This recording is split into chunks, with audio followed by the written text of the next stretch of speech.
সাল্লাল্লাহু আলাইহি ওয়াসাল্লামের লিবাসকে আর ওনার জিন্দেগির তরিকাকে বলেন এটা এমন না যে এটা আরবের মানুষের তরিকা ছিল, তাদের অভ্যাস ছিল, এই জন্য হুজুরের লিবাস এটা ছিল, এমন না যে না এটা হুজুরের লিবাস আরবের জন্য ছিল না, এটা হুজুর নবী হওয়ার জন্য ওনার লিবাস ছিল। উনি যেখানে হতেন না কেন আরবের তাদের লিবাস নবী করিম সাল্লাল্লাহু আলাইহি ওয়াসাল্লাম অবলম্বন করতেন না, বরং নবী করিম সাল্লাল্লাহু আলাইহি ওয়াসাল্লাম নিজের লিবাস চালিয়ে দিতেন। এই জন্য এটা লিবাসটা এটা যে এলাকার কোনো ব্যবহার করবে, এলাকার কোনো পরিচর্যা না, এটা নবী করিম সাল্লাল্লাহু আলাইহি ওয়াসাল্লাম এই জন্য যে সুন্নতের ব্যাপারে আমরা এই কোনো ব্যাপারে কাজ করে লিবাসের ব্যাপারে বা সুন্নতের ব্যাপারে আমার কি করে জানা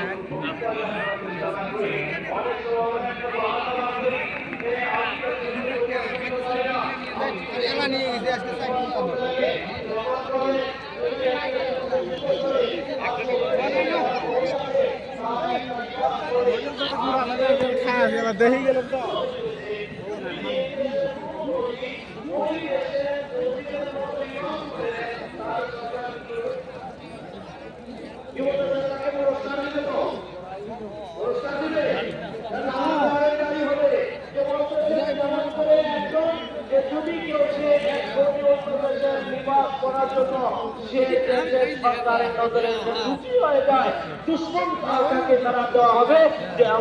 মনে রাখতে হবে যে যারা সুন্নতকে ছেড়ে দিবে, যারা সুন্নতকে অবলম্বন করবে না, লেবাসকে ছেড়ে দিবে, সুন্নতকে ছেড়ে দিবে, যে তারা গায়ের লেবাস ইখতিয়ার করা মানে আমি আল্লাহর দুশমনদের মধ্যে শামিল হয়ে যাওয়া। সেই জন্য আমাদের কর্তব্য যে লিবাস করে আমি আল্লাহর বন্ধু হতে পারবো না। এই জন্য কোনো অবস্থায় আমি আপনারা লিবাসের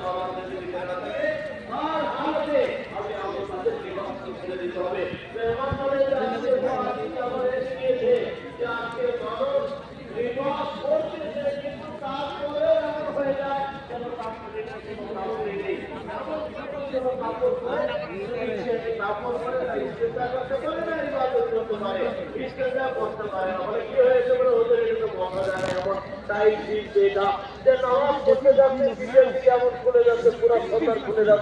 এখন তারও নামাজ